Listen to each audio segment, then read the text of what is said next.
행복한 가정 만들기 프로젝트에 오신 성도님들 환영하고 축복합니다. 여러분들의 가정이 행복한 가정으로 회복되기를 축원합니다.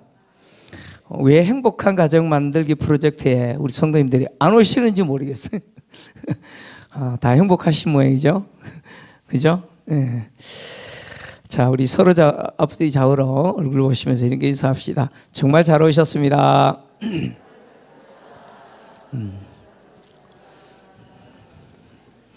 네, 정말 잘 오셨습니다. 오늘 오신 분들은 대박 만났습니다. 진짜 대박 만났습니다.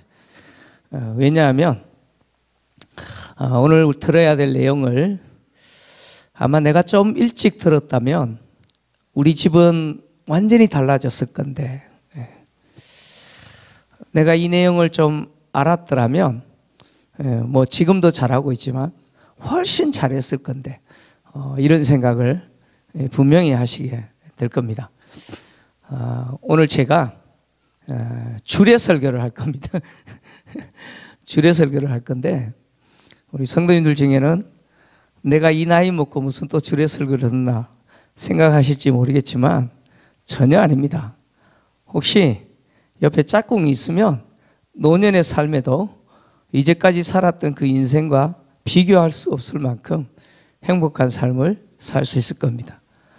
또는 이미 사랑하는 또 아내나 남편을 먼저 보내고 홀로 되었다라고 할지라도 자녀들이 이런 가정 되도록 여러분 기도하시고요. 손주들이 이런 가정 되도록 여러분 기도하시기 바랍니다. 오늘 중요한 가정이 회복되기 위해서 오늘 우리가 다뤄야 될 내용이 뭐냐면, 가정은 하나님이 만드신 기관이다 라고 하는 내용입니다. 가정은 하나님이 만드신 기관이다. 서양 속담에 이런 말이 있습니다. 같은 태양에도 밀랍은 녹으나 진흙은 마른다, 이런 속담이 있습니다. 좀 적으세요. 같은 태양인데 밀랍은 녹지만 진흙은 마른다, 이런 속담이 있습니다. 동일한 환경인데 똑같은 환경이에요. 똑같은 환경임에도 불구하고 어떤 가정은 원망, 불평, 비난, 분노 이런 걸로 가정이 깨어지는 집이 있는가 하면 똑같은 환경이에요. 근데 어떤 집은 서로 더 신뢰하고 보호하고 인내를 배우고 겸손을 배우고 서로에 대해서 알게 되고 이해하는 기회로 삼아 더욱 단단한 관계를 만드는, 형성하는 집도 있다, 그런 이야기입니다. 배에 물이 차면 어떤 집은요 힘을 합하여 함께 물을 퍼내는 집이 있는 반면에 어떤 집은 서로 자기 먼저 살겠다고 서로 배 밖으로 어떻게 해요? 밀어내는 집도 있어요. 여러분 집은 어떤가요? 여러분 집은 어떤가요? 이기주의죠. 이기주의입니다. 여러분, 이기주의가 뭡니까? 이기주의는요, 내가 원하는 대로, 자신이 원하는 대로 사는 것만이 이기주의가 아니에요. 다른 사람조차도 내가 원하는 대로 살기를 원하는 것이 뭐예요? 그게 이기주의입니다. 그게 이기주의예요. 근데 이런 이기주의가요, 세상에만 있는 게 아니에요. 그리스도인의 가정 안에서도 이런 이기주의가 있습니다. 남편이 아내를 향해서, 아내가 남편을 향해서 이런 이기주의 마음을 가질 때 그 가정은 뭐가 되냐면 전쟁터가 되고 불행해지죠. 하나님이 세운 두 가지 기관이 있습니다. 교회와 가정입니다. 이 두 가지를 하나님이 세우셨어요. 그래서 행복한 가정이 되기 위해서는, 그러니까 행복한 가정이라고 하는 그림을 그리기 위해서는 가장 중요한 게 뭐냐면, 하나님이 처음 가정을 만드실 때 어떤 모양으로 만드셨는지를 아는 거예요. 하나님이 원하시는 그 가정의 그림이 뭔지를 아는 거죠. 내가 그리고 싶은 가정이 아니고 하나님이 그리고 싶으셨던 그 가정을 우리가 알고 세우는 것이 회복하는 것이죠. 하나님은 가정을 만드실 때 어떻게 하셨느냐? 남자와 여자를 만드시죠.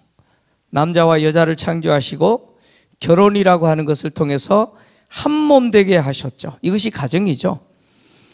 하나님은 남자와 여자를 만드실 때 서로에게 종속되도록 만드시지 않으셨습니다. 다시 말하면 여자는 남자의 종이 아니고 남자는 여자의 머슴이 아닙니다. 서로 그런 관계가 아니에요.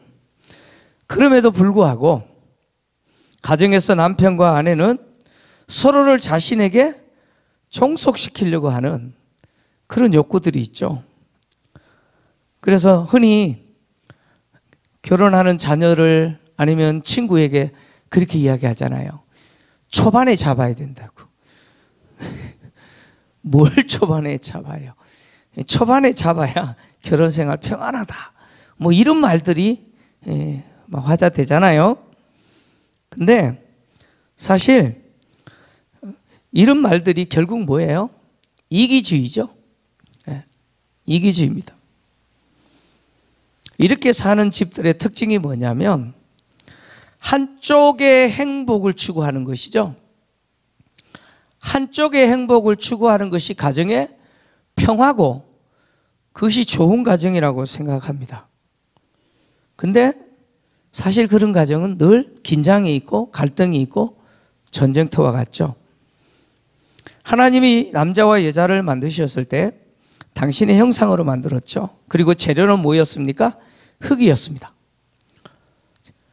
남자와 여자를 하나님의 형상으로 만들었다라고 하는 것은 하나님이 피조 세계를 창조하시고 그 피조 세계를 하나님을 대리해서 남자와 여자가 그 가정이 대리해서 통치하도록 그래서 하나님의 형상으로 지으셨죠. 다시 말하면 하나님의 대리자로 삼기 위해서 그렇게 만드신 거예요. 그래서 인간은 다른 어떤 피조물보다도 더 존귀한 존재죠. 그러나 비록 하나님이 창조하신 피조 세계를 하나님을 대리해서 통치하는 자로서의 역할을 하지만 인간은 하나님이 아니시죠. 인간은 하나님이 아니에요. 왜요? 재료가 뭐예요? 흙이에요. 흙이에요. 다시 말하면 피조 세계를 하나님을 대리해서 통치하는 자이지만 인간은 끊임없이 누구를 의지해야 되느냐? 하나님을 의지해야 되는 존재라는 거예요. 그래서 하나님을 떠난 가정이 왜 불행한지 그 이유가 여기 있는 것이죠. 하나님을 떠난 가정은 불행한 가정입니다. 불행합니다. 하나님은 이렇게 남자와 여자를 당신의 형상으로 만들 때 동등한 존재로 만들었어요. 성경을 보면 아담이 먼저 흙으로 창조되었죠. 그리고 돕는 배필로서 아담의 갈비뼈를 취하여 하나님이 하와를 만들었습니다. 그래서 아담이 먼저 지음받았고 하와가 아담의 갈비뼈로 지어졌다고 해서 이 내용을 악용하여서 남자가 여자보다 우월하다 이렇게 주장하는 자들이 있습니다.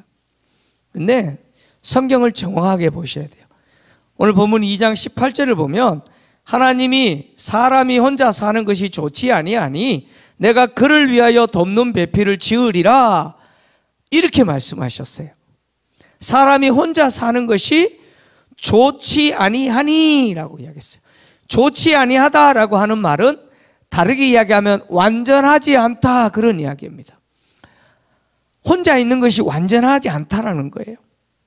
그래서 아담으로 하여금 완전한 자 되도록 돕는 자로서 하나님이 여자를 만드셨다는 것이죠.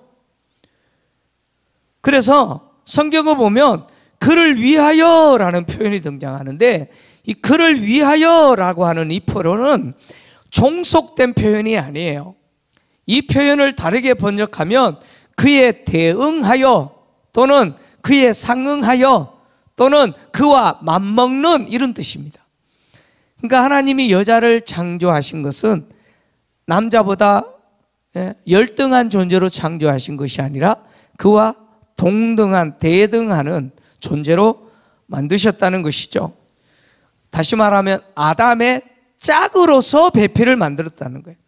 여기 돕는 배필인데, 돕는이라는 말이 에제르라고 하는 히브리어인데요, 이 돕는이라는 말은 구원자, 그런 뜻입니다. 구원자라는 뜻입니다. 그러니까 무슨 이야기냐면 완전하지 않는 아담을 완전한 자로 구원해 주는 존재가 누구라는 거예요? 여자다, 그런 이야기예요. 아내다, 그런 이야기입니다. 배필이라는 말이 네게드라고 하는 히브리어인데, 이 말은 무엇 앞에, 무엇 맞은편에 맞서서, 그런 뜻입니다. 그러니까 아내라고 하는 존재는 남편 앞에서, 남편과 맞은편에서 완전하지 않는 그 홀로 있는 남자를 완전한 존재로 뭐예요? 구원해 주는 대상이 아내, 즉 여자다, 그런 이야기죠. 하나님은 혼자인 아담이 완전하지 않았기 때문에 대등한 위치에서, 다시 말하면 맞은편에서 완전한 자로 구원해 주는 존재로서 여자를 만드시고 두 사람을 한 몸 되게 하셨죠. 이것을 이루시기 위해서 하나님이 하신 방법이 뭐냐면 아담을 잠재우시고 갈비뼈를 취하여서 여자를 만드신 거죠. 여자는 아담의 갈비뼈로 만들었다는 거예요. 그래서 이 영국의 유명한 주석가죠, 매튜 헬리라고 하는 주석가가 이 본문을 주석하면서 뭐라고 했느냐면 이렇게 표현했어요. 잘 들어보십시오. 여자는 남자의 갈비뼈로 지음 받았습니다. 남자 위에 군림하도록 머리뼈에서 취하지 않으셨고 남자에게 짓밟힘을 당하도록 다리뼈에서 취하지 않으셨습니다. 남자와 동등하게 그 옆구리서 남자의 보호를 받도록 팔 아래에서 남자의 사랑을 받도록 심장 가까운 데서 갈비뼈를 취하여 만들었습니다. 멋지죠? 아주 멋진 표현을 사용을 했습니다. 그러니까 하나님이 돕는 배필로서 하와를 만드신 것은 그 목적으로 만드셨다는 거예요. 따라서 하와가 아담의 갈비뼈에서 만들어졌다라고 하는 것은 하와 역시 아담이었다는 거죠. 그죠? 맞잖아요. 원래 한 몸이었다는 거예요. 그래서 인류의 역사를 추적해보면 결국 누구에게 도달합니까? 아담에게 도달해요. 아담에게서 모든 인간은 출발하게 되어 있습니다.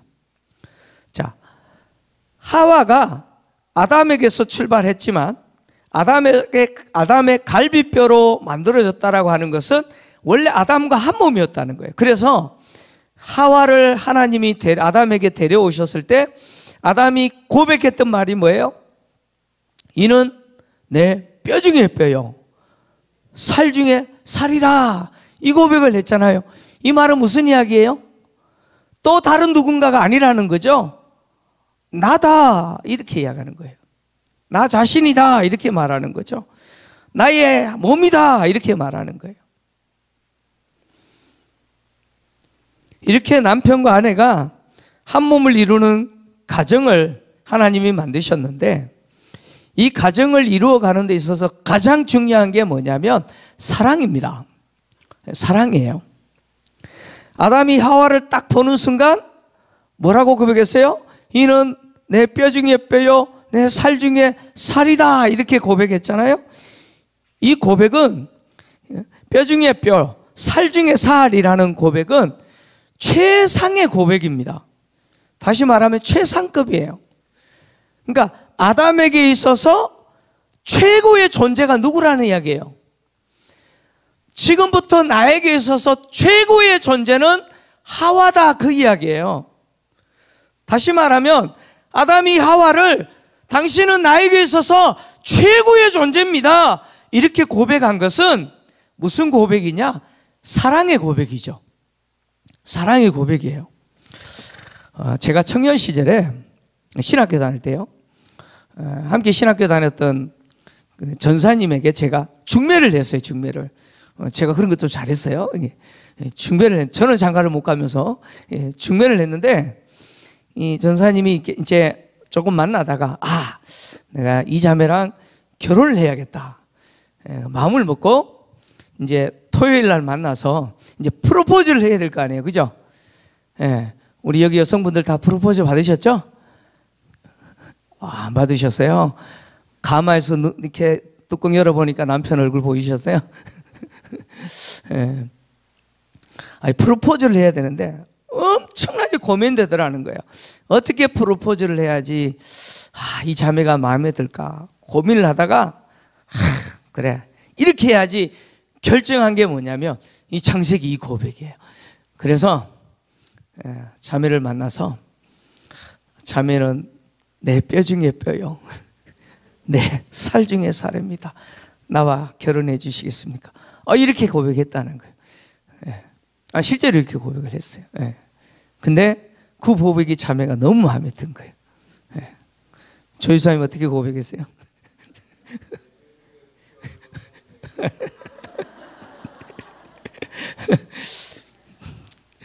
진짜 그렇게 고백하고 결혼을 하셨어요.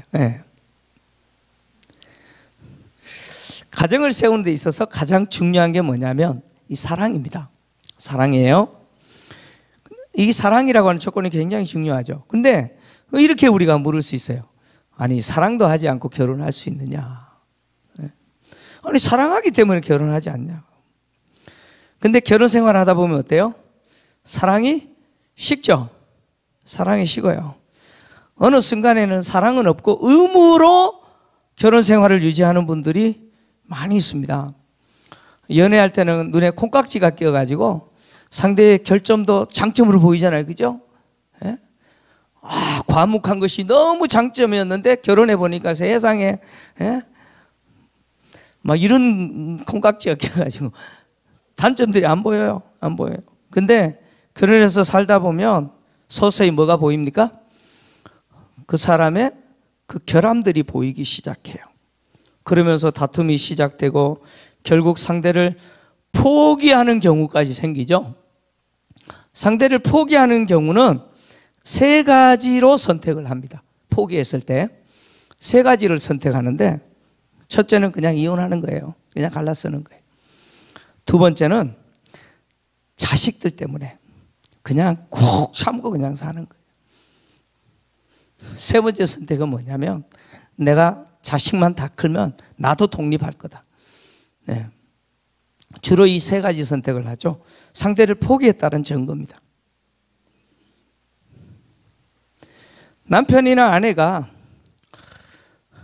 물건이라면 벌써 반품했을 거예요. 그죠?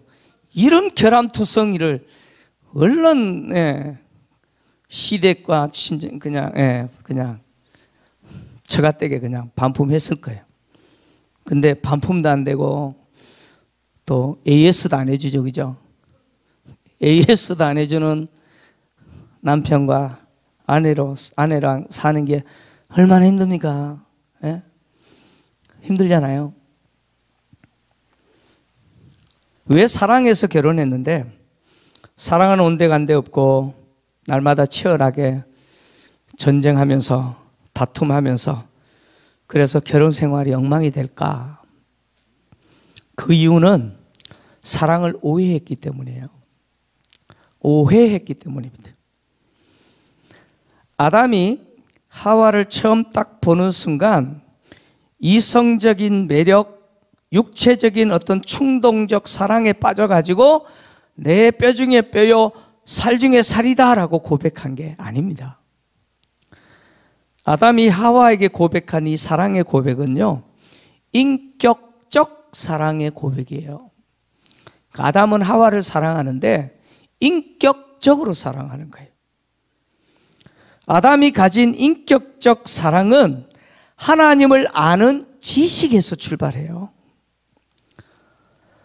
인격적인 사랑은 항상 하나님을 아는 지식에서 출발하는데 아담이 하와에게 내 뼈 중에 뼈요 살 중에 살이다 라고 고백한 이후에 뭐라고 이야기했어요?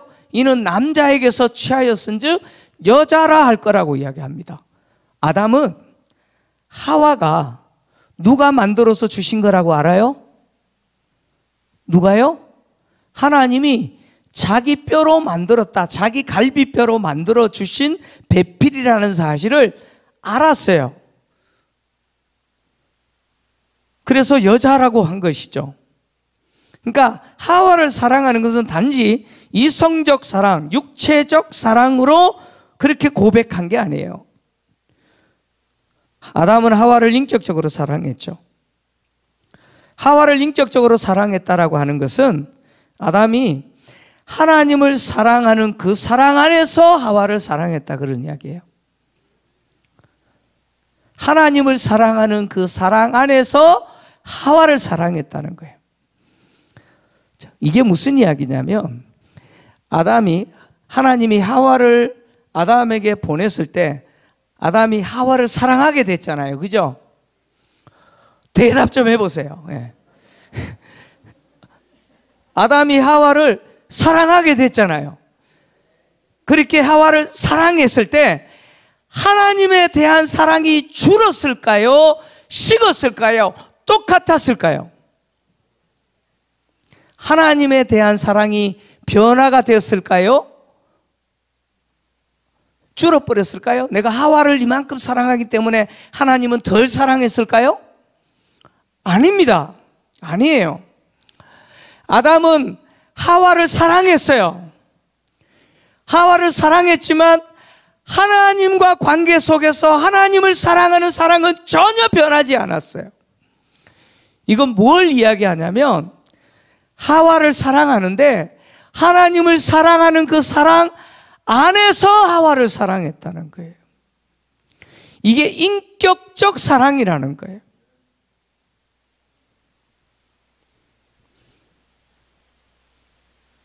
아담은 여전히 하나님을 사랑했고 그 사랑으로 하나님이 자신의 갈비뼈로 만들어주신 여자인 하와를 사랑한 것이죠. 그래서 인격적 사랑 속에는 항상 누가 계시느냐? 하나님이 계셔요. 여러분들 이제 오늘은 다 이제 각자 앉아 계시는데 내일부터는 부부가 같이 좀 앉았으면 좋겠어요. 뭐 찔려라고 하는 이야기가 아니고, 예.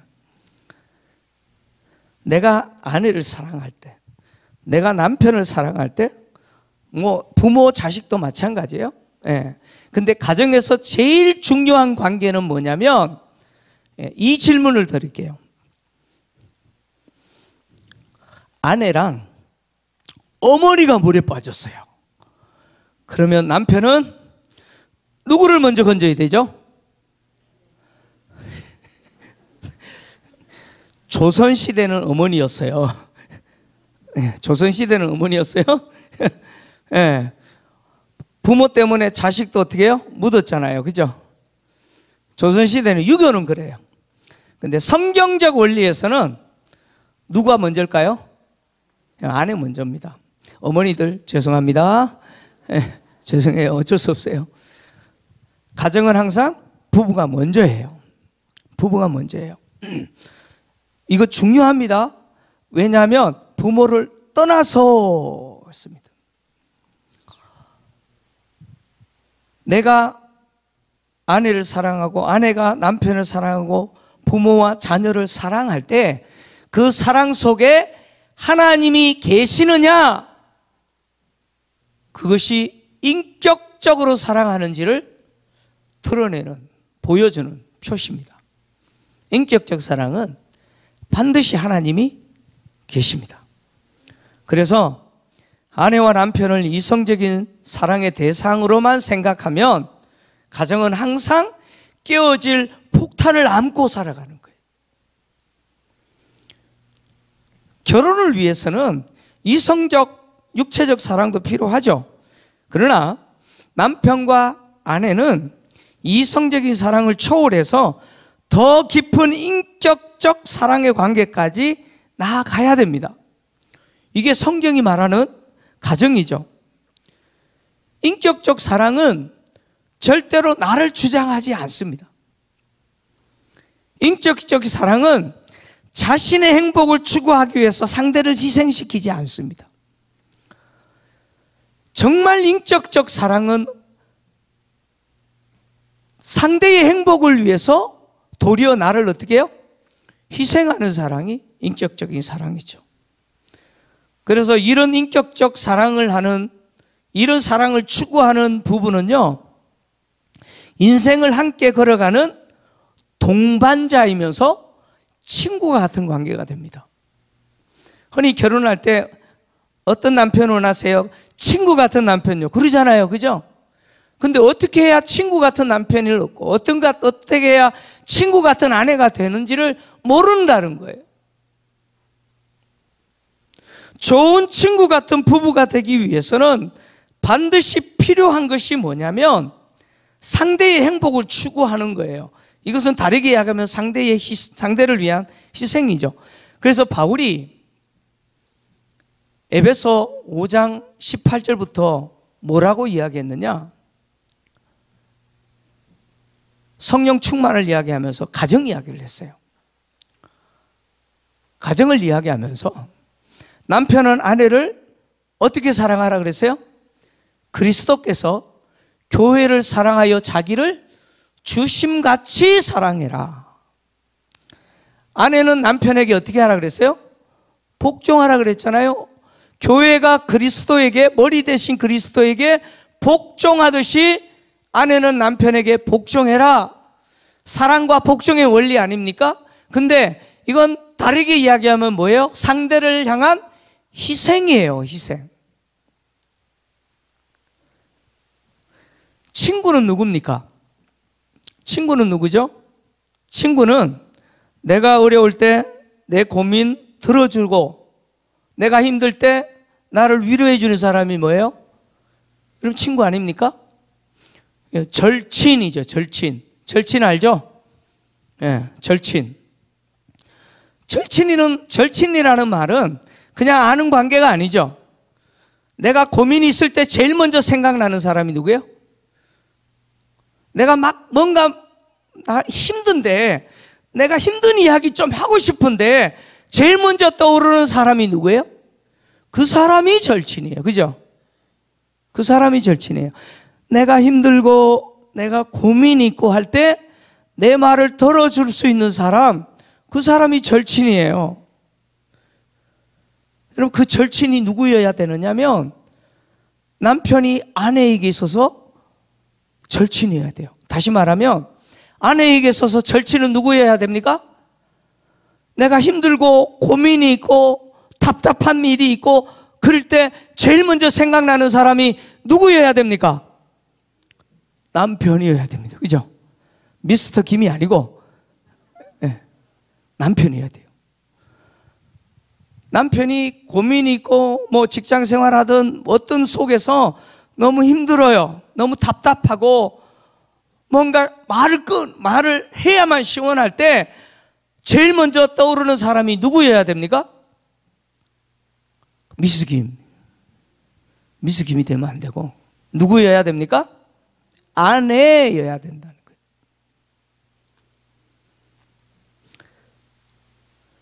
남편에게 있어서 절친은 아내여야 되고 아내에게 있어서 절친은 남편이어야 됩니다.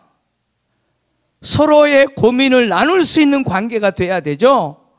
속 깊은 이야기 다 꺼내놓고 나눌 수 있는 관계가 돼야 돼요.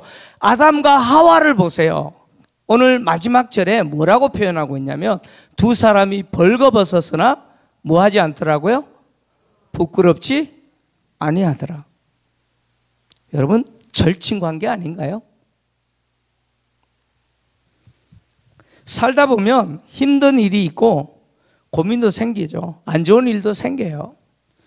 그때 제일 먼저 생각나는 사람이 누구여야 되느냐면 남편과 아내여야 됩니다. 이것이 하나님이 만드신 가정이라는 거예요. 저는 이 아름다운 가정의 그림이 저의 가정이기를 원하고요. 저도 그렇다는 이야기 아닙니다. 저의 가정이기를 원하고 우리 성도님들 여러분들의 가정이 이걸 간절히 원합니다. 이런 가정 되시기를, 이런 가정으로 회복되시기를 주의 이름으로 축원합니다.